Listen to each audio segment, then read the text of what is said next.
بسم اللہ الرحمن الرحیم اللہم صلی علی سیدنا و مولانا محمد وعلی آل سیدنا و مولانا محمد وبارک وسلم تسلیما کثیرا کثیرا۔ آج کا موضوع سخن استخارہ کی اہمیت اور اس کی ضرورت۔ ہمارے ہاں ایک عجیب معاشرے میں فضا بنی ہوئی ہے کہ ہم جب کبھی پریشان ہوتے ہیں کسی معاملے میں اور اس میں ہمارے لیے فیصلہ لینا مشکل ہو رہا ہو اور ہم یہ سمجھتے ہیں کہ اب یہ کام ہم کریں یا نہ کریں، ایسے موقع پر ہم بعض دفعہ کچھ عاملین حضرات کی طرف رخ کرتے ہیں یا بزرگوں کی طرف رخ کرتے ہیں یا محلے کے قاری صاحب کی طرف رخ کرتے ہیں اور ان سے جا کے کہتے ہیں کہ ہمارا یہ معاملہ ہے، آپ ہمارے لیے استخارہ کر دیں کہ ہمیں یہ کرنا چاہیے یا نہیں کرنا چاہیے۔ سب سے پہلے اس بات کو مد نظر رکھیں کہ استخارے کا سب سے بہتر اور افضل طریقہ یہ ہے کہ اپنے معاملے میں استخارہ خود کیا جائے، اپنے معاملے میں استخارہ خود کیا جائے، اور اس کی جو ترتیب ہے جو عموماً طریقوں میں بتائی جاتی ہے اور کتابوں میں لکھی ہوئی ہے اس ترتیب پہ عمل کر لیں۔ جس طریقے سے ہمارے ہاں مشہور ہے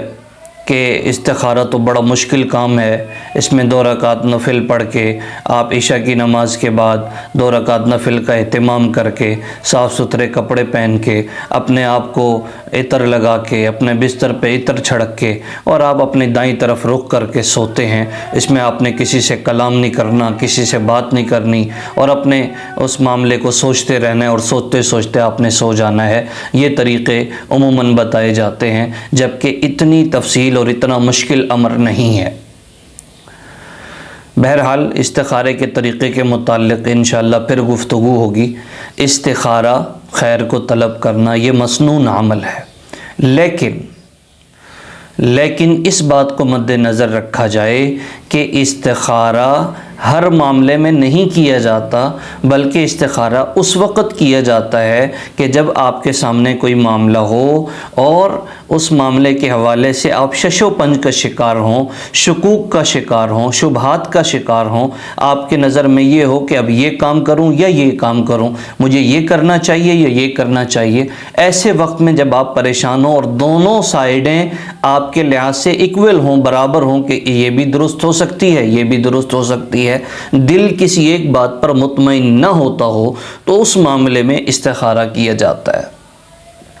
ہمارے ہاں کیا ہے، بعض دفعہ بچیوں کے اچھے رشتے آ رہے ہیں اور رشتے آنے کے بعد اب بیٹھے ہوئے ہیں صاحب کہ کوئی استخارہ کرنے والا ہو، استخارہ کر کے بتائے۔ اب وہ استخارہ کرنے والے بھی اللہ کے پیارے ہوتے ہیں، وہ استخارہ کرتے ہیں اور کر کے بتاتے ہیں، بعض دفعہ کرتے ہیں اور بعض دفعہ نہیں بھی کرتے۔ کرنے کے بعد وہ بتاتے ہیں کہ جناب ہمارے استخارے میں یہ بات نہیں آئی۔ اب انہوں نے بچیوں کو بٹھایا ہوا ہے، اچھے رشتے چھوٹتے چلے جا رہے ہیں اور یہ انتظار میں ہے کہ استخارے میں نہیں آیا، حضرت صاحب کے استخارے میں نہیں آیا، اس لیے بچیوں کو۔ دین اسلام گراؤنڈ ریئلٹی کا نام ہے۔ ایسا نہیں ہے کہ آپ کسی وجہ سے استخارے کی وجہ سے بچیوں کے رشتے کو چھوڑ کے بیٹھے ہوں، استخارے کی وجہ سے آپ رکے بیٹھے ہیں کہ استخارے میں نہیں آیا۔ ایمان والوں کا مزاج کیا ہے؟ وَعَلَى اللَّهِ فَلْيَتَوَكَّلِ الْمُؤْمِنُونَ۔ ایمان والوں کو چاہیے کہ اپنے اللہ کی ذات پر بھروسہ رکھیں، اپنی تقدیر پر اور اپنی قسمت پر بھروسہ رکھیں۔ اتنا زیادہ اہتمام کے ساتھ کہ استخارہ کریں گے، بتائیں گے، سوچیں گے، اور وہ استخارے میں کبھی 5 دن، کبھی 10 دن، کبھی 15 دن اس طرح کر کے بعض دفعہ اس کا جواب یوں سمجھ لیں کہ جہاں سے یہ جواب ہے نا کہ استخارہ کریں گے، اس کا مطلب یہ ہے کہ وہ ڈاماڈول ہیں اور وہ خود شکوک و شبہات کا شکار ہیں۔ ہو سکتا ہے رشتہ ہو سکتا ہے رشتہ نہ ہو، وہ کرنا ہی نہیں چاہتے۔ ہمارے ہاں ایک مشہور مقولہ ہے، درکار خیر استخارہ نیست، نیک کاموں میں استخارہ نہیں۔ یہ بات اگرچہ درست نہیں ہے، لیکن اتنا زیادہ استخارے کو اہمیت دینا کہ استخارے کی وجود پر، استخارے کی بنیاد پر آپ رشتے چھوڑتے چلے جائیں، استخارے کی بنیاد پر آپ اپنے فیصلوں کو بدلتے چلے جائیں، آپ یہ نہ دیکھیں کہ میرا دل کیا کہہ رہا ہے، میرا دماغ کیا کہہ رہا ہے، میری عقل کس بات کا اندازہ لگا رہی ہے۔ بعض دفعہ استخاروں میں سمجھ میں نہیں آتا، استخارہ کرتے ہیں، نیند اتنی مضبوط ہے ماشاءاللہ کہ نیند کی وجہ سے ان کو کوئی سمجھ ہی نہیں آ رہا ہوتا، اور ہم یہ سمجھ رہے ہوتے ہیں کہ استخارے میں نہیں آیا۔ تو ہمارا دین ایک مکمل، مدلل، منظم اور مستند دین ہے۔ اس دین میں اس طرح کی کچی باتیں نہیں ہیں کہ ہم استخارے کو بنیاد بنا کے اپنے معاملات کو خلط ملط کرتے چلے جائیں۔ تو اس لیے استخارہ اچھے لوگوں کو دیکھا ہے کہ وہ استخارے کو بنیاد بناتے ہیں، ہر کام میں استخارہ کرتے ہیں، کرنا بھی چاہیے، لیکن استخارے کو ہی سب کچھ نہ سمجھ، اچھا استخارہ کر بھی لیا بالفرض اور وہ معاملہ خدا نہ خواستہ کچھ گڑبڑ ہو گئی اور وہ معاملہ صحیح سمت پہ نہ چل سکا، اس کا کیا مطلب ہوگا کہ استخارہ ٹھیک نہیں ہے؟ جو اللہ نے خیر کی راہ دکھائی تھی وہ غلط تھی؟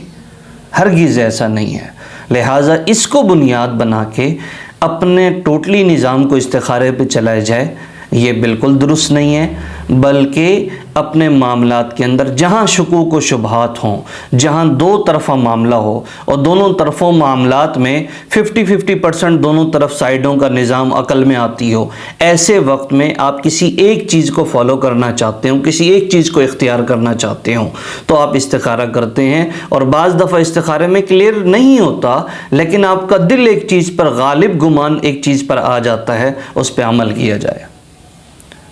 لیکن مکمل طور پر استخارے کی وجہ سے اپنے معاملات کو تاخیر کر لینا، اپنے معاملات کو ڈھیل دینا اور اپنے معاملات کی بنیاد استخاروں پہ ڈالنا، یہ درست نہیں ہے۔